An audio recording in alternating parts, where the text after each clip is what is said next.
Hi, Bill. Can you show them how you moo? Oh, you're so ripped. Mrs. Moo. Mrs. Moo. Good girl.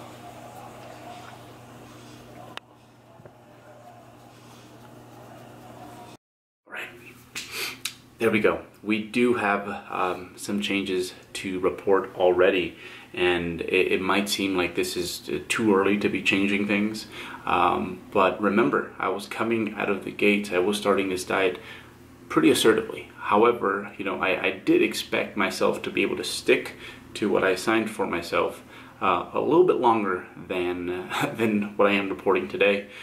So again, we were coming out of the gates flying. This is something that generally I do not recommend, because typically it takes away the most peaceful part of a diet away from the athlete. So typically I don't recommend this to newer athletes. Typically this is not something that I even use with some of my more experienced athletes. I can count a total of maybe 3 times that I've done something like this last year with my own athletes. So starting out assertive has its perks, but for most people what it ends up doing is it comes back and it nips them in the butt later on. Mostly from a mental standpoint, and kind of the same thing happened here, but not necessarily from a mental standpoint, but more from a physical standpoint. It was getting to the point that I was starting to see diminishing returns when it came to that approach, mostly on on the training side of things, and then also in regards to how I looked. So what we're doing now is we're going to have basically refeeds that come up every 3 days. So 3 days of eating at about maintenance, and then 3 days where we're eating at I think still a decently steep deficit. So we're going to be swapping back and forth. So 3 days of dieting, 3 days of, I guess you could say, not dieting, although we are tracking, but eating at maintenance, so not eating at a caloric deficit. Typically, I am much more in favor these days of at least having the refeed period not be like one day that comes and goes, but 48 hours. But in my case, simply because I do like burn through things a bit more rapidly than most, I think at this point my total training volume and load is one that requires a few more days away from a deficit to recharge before we can dip down again. And then also just historically, I am just not the best, I think, at retaining muscle. That's probably been the one thing that, if I could go back, it's the one thing after every prep that I feel we could have done a slightly better job of handling that aspect. So during this prep, we're basically going to run it this way, at least during most of the meat and potatoes portion. We're going to go 3 days of dieting, 3 days away from dieting. In regards to the numbers, I have not fully established them in my head. I have a general idea of what they should be. However, on the low days we'll still be somewhere around 2,600 calories, which is quite steep, about 300 calories, I think, less than I probably will be eating at in a few weeks here, once I deem that's no longer appropriate. But the refeed days are still kind of up in the air. I still don't know exactly how much I'm going to be eating on those days. So, but by the time this video is out, I'll have a better idea of that. So my low days are going to look, we'll say, a little something like this, and then the high days, well, there you have them, and it's going to be 3 days on, 3 days off. Yes, sometimes refeeds will land on non-training days, but I actually kind of like that, to not train and to eat a little bit more, feel rejuvenated, and get back to work. So with that said, let's kind of go over some of this week's highlights. Again, this is fairly early in a prep. We're still kind of getting rolling with a lot of things.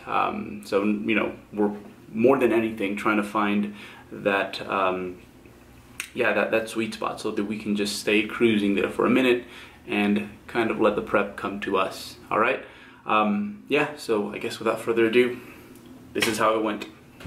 It was the day where I realized that I don't look right. So FYI, that's why the changes took place. Was not pleased with this look, so we switched things up. Before we get into the business, I promised you guys on other social media platforms a pizza recipe, and that's exactly what we'll do first. You're on TV. Okay, come over here, Mom. Come over here, really quick, Mom. A lot of people are going to see this. A lot of people. You had this pizza before, right? It was good. Yeah, it's good. See, it's good. All right. Doesn't taste like diet pizza, right? Her pizza looked better than your pizza. It did. She got the hang of it right away. So. Okay. So this is actually the key ingredient, I think. I think a lot of the Aussies out there, I felt really bad for because they're like, dude, show us how to do it. But if your grocery store doesn't have pre-made dough, you're gonna have to make your own dough from scratch, which can be quite tricky. So I've used the Trader Joe's dough, I've used the Whole Foods dough. The Safeway dough is actually like really, really good, and it used to be my favorite, but now we use this one right here, which is a King Soopers brand dough, which is really a Kroger dough, and as of right now it's actually my favorite dough. It's the most consistent one. Batches will vary a little bit, but this one's very consistent, and it cooks really well. So this is my favorite dough. Check out your local grocery store. Most of them, I think at this point, do carry some sort of pre-made dough. What we're going to do now is I'm going to get the portion size that I can make fit in, and then I will set this out for about 20-30 minutes. I would definitely recommend 30 minutes. The longer you let it sit out, the easier it is to work with. So we're going to get a little bit of this, and we're going to set it out, and then we'll get to work and continue this process. ¿Cuánto, mamá? $1.99. En español, they'll figure it out. They'll Google. $1.99. Some millennials. $1.99 this whole bag. So that's actually like really good. I think for me that's 2 pizzas if I'm really deep into the diet. 3 pizzas. So really, really good price. So anyhow, moving on. Let's set this out. Look at this. Get a close-up of my Viking range. I thought the stove was a little bit over the top when deciding on this house, but you know what? I work hard, and I deserve a Viking range. Leanna, you're not smirking. Leanna Carr is the camera girl. Hello. She doesn't. This is not the safest way. God, don't anyone. Don't do it that way. Okay. I think I'm going to go with 10 ounces of dough. Your dough will vary, but this one is 2 ounces is roughly 2.5 grams of fat. Oh, wow. You don't, it's smart. 2.5 grams of fat, 25 grams of carbs, a little bit of protein. She got me the whole wheat dough. Usually the white dough is actually lower fat. Maybe. So, if it were her the macros, whole wheat dough tastes better though. If it were your macros, you wouldn't be giving me that one. Right? If you were your macros, you would have been like asking like the person in the back, you sure this is like the right one? You sure you don't have a lower one? You sure you don't want... sure these macros are right? You sure you don't have a cauliflower one with psyllium husk? Ha, you're funny. Okay, let's see. Alright. How? Alright, 10 ounces, ready? Boom. Almost. That was pretty close. Was it? You're not going to put half an ounce in there? No. I'll put it in as 10 ounces on MyFitnessPal because excellence is a habit. Okay. So let's get to work. This is probably going to be the hardest part. Besides, like, I know a lot of impatient people out there are not going to let that dough sit out as long as it needs to. Do yourself a favor and chill out and let it do that. Okay.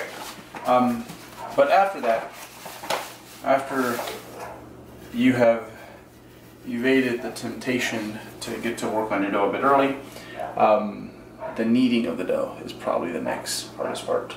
That'll take a little skill. I promise you, you'll get better as you go. I like to use cornmeal as opposed to standard flour.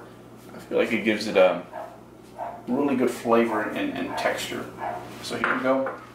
We have the dough. It is ready to be worked with because we waited about 30 minutes. Yeah, close to 30 minutes. All right. And the way I like to do it, I think a lot of people out there probably counter this, especially the foodies out there. I like to kind of turn it into a big Cheerio without actually poking all the way through. So I'll start from the middle, work my way out, and then just kind of let it spread out. So yeah, and how thin you want it, that's kind of up to you. I like it pretty thin, but at the same time, I like to do something a little different with the crust at the end, which I really recommend you guys do. So yeah, this is kind of sort of what I'm doing. Be patient with it, be patient with it. And then after this is just something you're going to have to require a knack for. Some people use rolling pins. I don't own one because I don't, but this works just fine. So yeah, we'll see you guys in just a little bit, and by then it should look more like a pizza and less like an amoeba.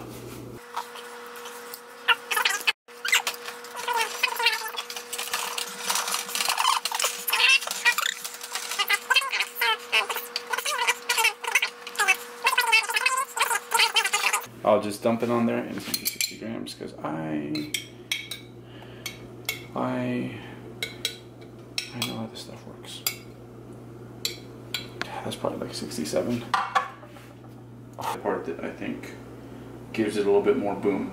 The crust should rise on its own, but getting a low-fat mozzarella stick helps it a little bit, gives it a little bit more character once we flip over the crust, as you guys will see.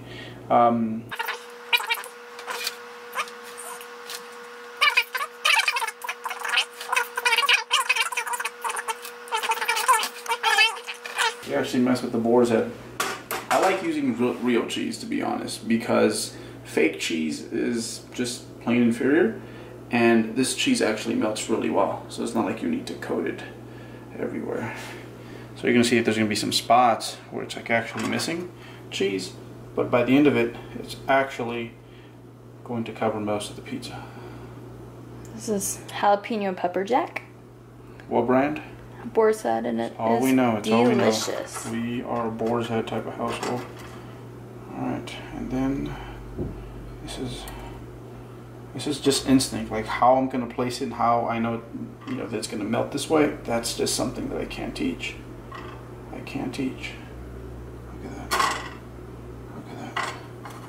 Shoot. Oh, you should have turned the oven on. You might make a pizza, so we'll wait for you. I'll always wait for my lady. These were definitely not cut up to the standard, but it's okay. It's okay. Boom. Beautiful. That is it. No basil? Yeah. Well, this is really worth mentioning. Okay. Cool. All right, and macros, I'll just go ahead and list here. That is what this one contains. Yours might be a little bit different based on your daily intake or just your personal preference. All right. From pizza to front squats, two things that I am very fond of. It's still fairly early in this training cycle. We're generating more volume than really focusing on heavier lifts. So for example, my plus set on these front squats, I think it was 315 for a nice set of 7. Today we worked with 265 for a 4x7. So yeah, we're still kind of building up. A lot of volume, but not super heavy lifting just yet. And yeah, we just came off a training cycle where we tapered the volume a bit so that we could lift a little heavier towards the end. So I'm still kind of getting used to the amount of volume that I am using right now. In regards to training, I think this will definitely be the last training block where I can count on myself to recover at levels that are very similar to what I'm used to during the off season. And then after that, I'll probably have to assess things and probably still, be able to net some progress, but it's not going to be on all lifts and also the rate at which I progress will definitely differ. But yeah, I think that is super important to me. I hope to get strong enough on these at some point where I can do them with a weight that it is impossible for me to bend my elbows like that. By the way, this is still a movement that's work in progress, but slowly we'll get into that Jeff Alberts technique or something that somewhat resembles that. But yeah, I think right now training is still not all that different, and if anything, it's an exact copy of my last training block that I ran previously, previous to starting this contest prep. And that's because, again, yeah, I don't think the deficit itself is going to affect things too much just yet. But going forward, I think one thing that if I could go back and kind of revisit my last contest prep, I think where I definitely went wrong is there were certain lifts that I was super insistent on keeping them around, and there's going to be a time and place where perhaps back squatting is just maybe not the best idea. Bench pressing might not be the best idea. And there was points and times during my last contest prep where I think because I had this goal, this challenge that I wanted to do a powerlifting meet and a bodybuilding show literally days apart. And I was able to do that, but I think it definitely came at the cost of both to a certain extent. And this year, if it gets to the point where I have to use machines, especially mostly towards the end of my training, I am totally okay with that. And I will definitely, just be a little bit more reasonable in regards to my expectations, in regards to what I can recover from. I won't be as stubborn as previous years, because I do think that towards the end of my last contest prep, that's what perhaps did cause me some losses in muscle here and there. So that's something that I definitely want a little revenge when it comes to that, is just how I act towards the end of my contest prep. And so just remind me, guys, if it gets to the point where pounds are just coming off a lot of the lifts and I'm just not able to generate the amount of volumes that I require to maintain my muscle mass. So that's something I'm definitely going to be very honest with you guys about when it gets to the point that things are starting to take a hit and leverages just start to feel funny. I'll definitely be addressing that and the changes. But as of right now, training is not really all that different at all from what I was doing during my last block previous to pressing the button on this contest prep. But yeah, in terms of shows, that's something that I've been asked about a few times. I definitely think I'm going to hit a lot of the local shows around here, simply because they are practical, they are convenient, and they're cheap.